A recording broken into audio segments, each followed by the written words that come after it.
పగిలే రాళ్ళని పునాది చేసి ఎదగాలని, తరిమే వాళ్ళని హితులుగా తలచి ముందుకెళ్ళాలని,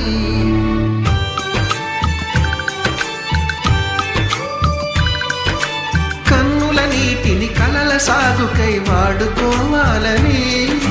కాచే నిప్పుని ప్రమిదగా మలచి కాంతి పంచాలని, గుండెతో ధైర్యం చెప్పెను, చూపుతో మార్గం చెప్పెను, అడుగుతో గమ్యం చెప్పెను, నేనున్నానని నేనున్నానని, నీకేం కాదని, నిన్నటి రాతని మార్చేస్తానని.